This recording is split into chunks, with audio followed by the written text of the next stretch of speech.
But you didn't have to do that. You didn't have to do that, surely. Oh, yeah, I did. The point is, you now have good health for the rest of your life. The rest of it. No longer will you suffer diseases. No longer will you be unfit. Good health forever. You're welcome. He said that bit rather aggressively, like I did. God, these Endermen are everywhere. Yep, so, yep, good, you're welcome. You're welcome. Oh, this bit again.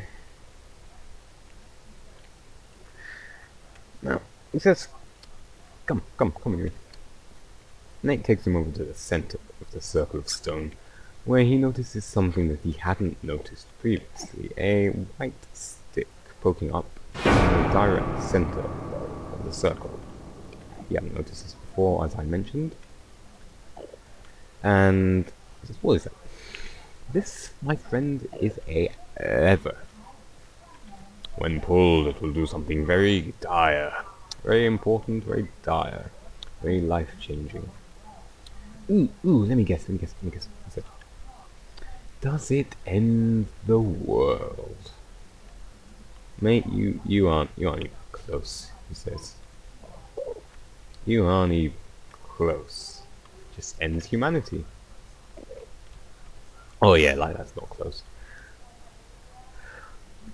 Wait, what? You've got a lever that ends humanity? Isn't that a bit, dangerous to exist? Well, I can't just destroy it without risk of pulling it.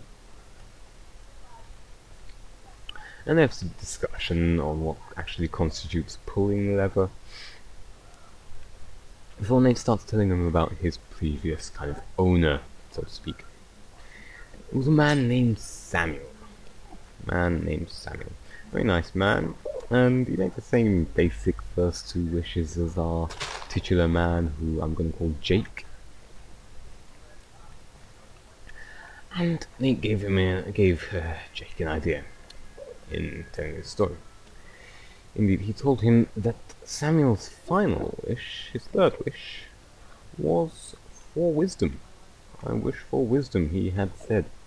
And Nate had been all too willing to oblige. I'm just going to walk off the path at this point. Nate had been all too willing to oblige and give him wisdom. So he did. And indeed, Jake has the idea. What if I wish for wisdom as well? That should be a good idea.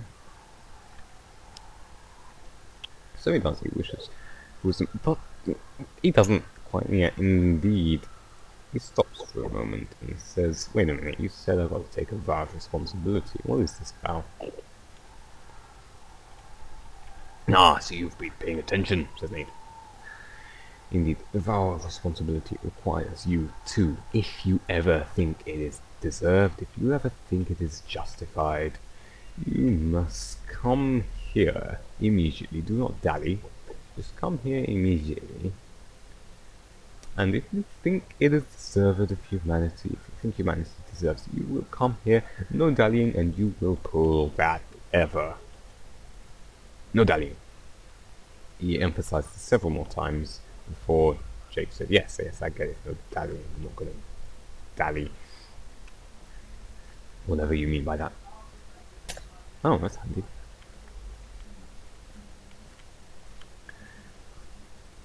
So, he gets bitten on the butt once more, after presenting it a lot more willingly.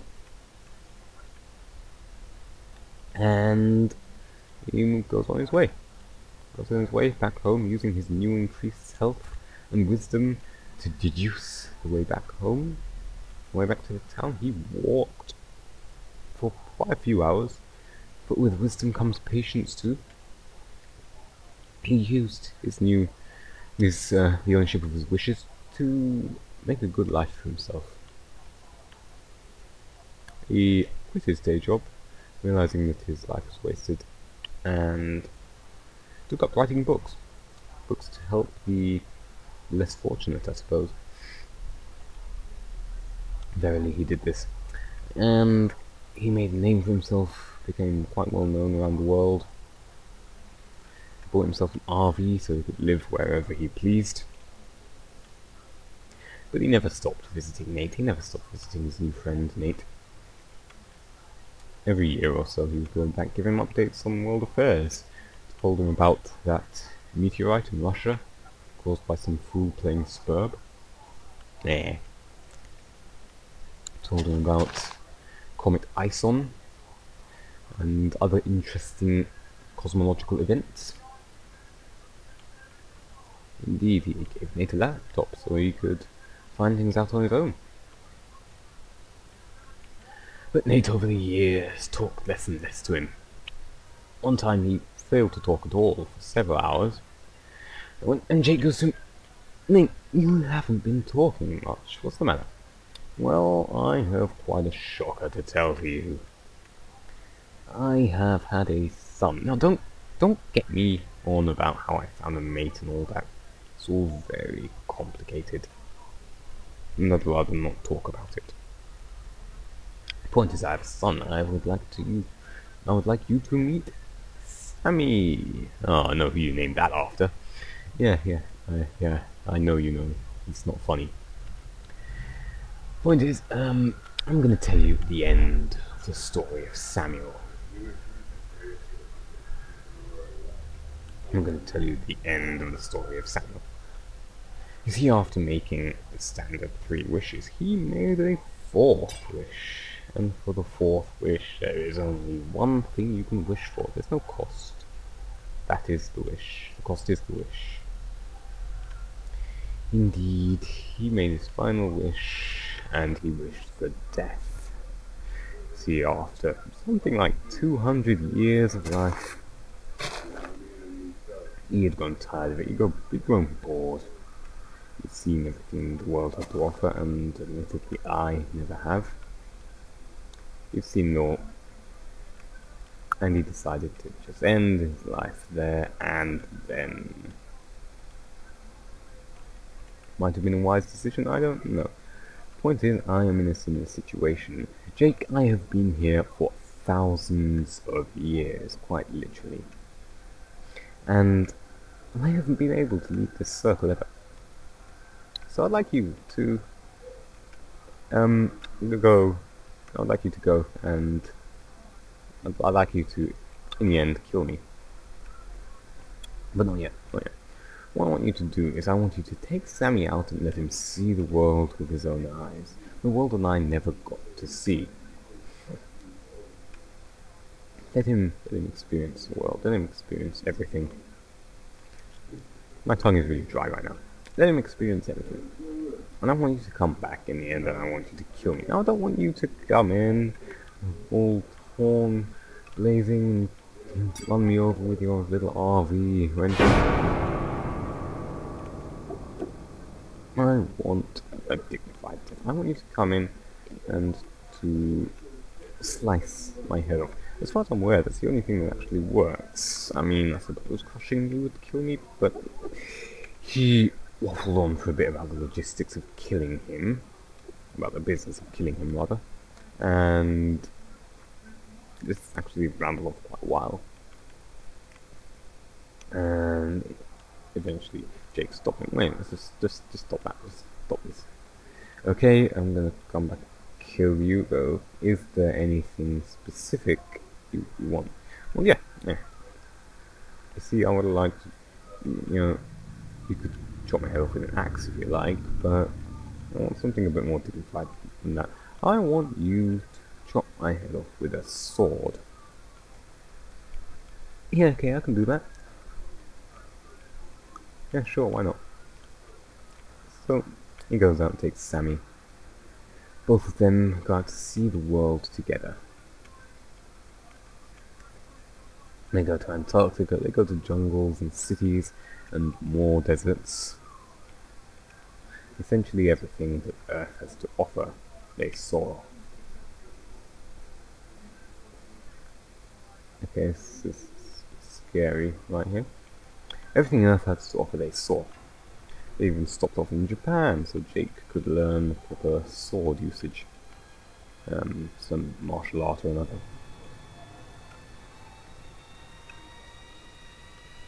I can't see here. It's a martial art on that. Anyway. One day after actually about a year of going around the world, he said to Sammy, why don't we stop in Sweden again? Go back to Mojang. Go look at what they're working on now. And Sammy goes, you know, shut up. Shut up. He's taken a bit back by the sudden news. When you said you would kill my father, and by Jove, you have put it off for ages. I think it's about time that you... I think it's about time you went back to that desert in the US and killed my dad. So he said, you know, you are right. You are right. I'm going to do that. Actually, what I'm going to do here, right, I'm talking about the game now. What I'm going to do is I'm going to hug one particular wall. That should get me to the page. So he flies back, boots up his RV, and arrives at that little town that he set off from all those years ago before he crashed. He goes there, and he arrives at the town at sunset. The sun is setting as he arrives at the town. So he's faced with a choice. Does he drive out in the dark and risk running amok in his RV? Or does he stay in the town overnight and risk losing his steely resolve? He makes the right decision and just drives out there. There are 4 sand dunes between where he is and where Nate is. He drives up the first to just fine, but starts to lose control due to lack of eyesight. On the 3rd, over the 4th, he loses control of the RV completely. Steering does nothing. His wheels cannot gain traction upon the sandy ground. Yes, I found the page. No, you say. So, his wheels cannot gain traction upon the sandy ground. His RV is running amok, driving crazily and uncontrollably forward down the slope. He looks forward and notices with horror that he is headed straight for the dreaded white lever that, when pushed even by an RV, would still end humanity. Well, he must do something to stop this. He must not hit the lever. That would be awful. So he devises a plan using his ultimate wisdom. He decides that what he will do is he will wait until the RV hits the tarmac, hits the stone, and then he will bank strongly to the right, hopefully avoiding the lever and saving all of the human race. This he does. He hits the stone and turns his steering wheel sharply to the right. Hang on a minute, what? There. Yeah, he turns his steering wheel sharply to the right. The RV does indeed turn to the right, which is good. And indeed it turns away from the lever. Hark, he is about to be saved. He is about to save all of you. Wait a minute. He looks closer and sees that directly to the right of the lever, where he is steering on the ground, is Nate. Sammy sees this too and looks on in horror. But Jake carries on driving. He realizes that this is too late to turn back. This is too late to turn back to the left, for if he does so, he will hit the lever. So he's faced with a second dire choice. To hit the lever or to crush Nate. The second time that day, he makes the right decision. And before acting upon it, he turns to Sammy and he yells at him, "Better Nate than lever!" And he runs over the snake.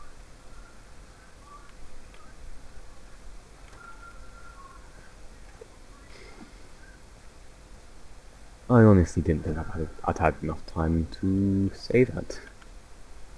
I thought I'd get killed or find all the 8 pages first. Notice I'm looking down a lot. That's because I don't want to look into the eyes of any Endermen, obviously. Because these Slendermen work differently. I'll put down this bit. What landmark is this even meant to represent? Okay, took a short break there, and I'm back. And here I am back at this big tree, where the first page I found is located. At this point I have absolutely got no idea where the final page is. I'm just following gravel blindly in the hopes of finding something.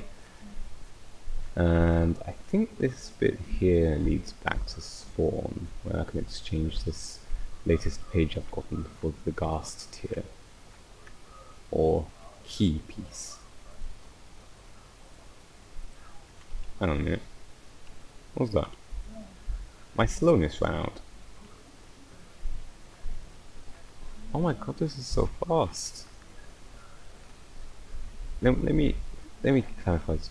I've been playing. I'm terrible at this. So I've been playing so long that my slowness potion ran out.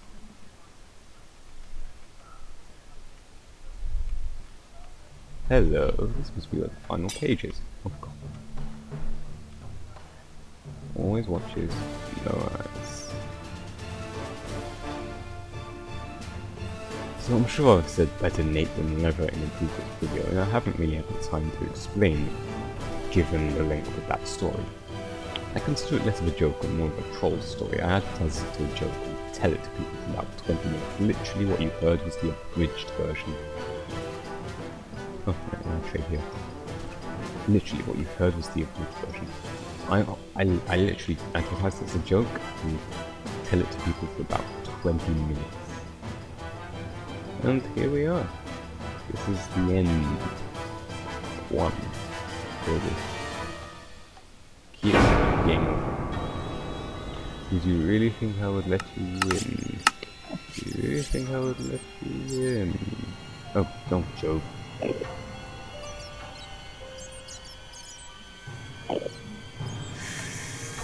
Oh, that's a bummer. It's a bummer.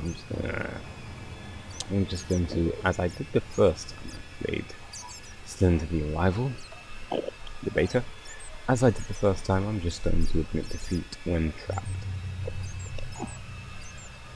Hello, good sir.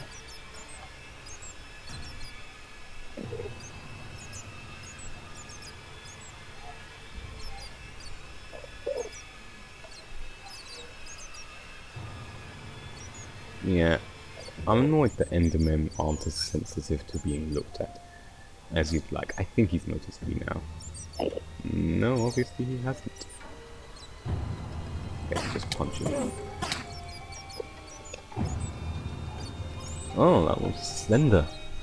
The Minecraft. Now, I promise I'll get a Slender the Arrival video up soon. Just having some problems with frame rate and such. Good day to you.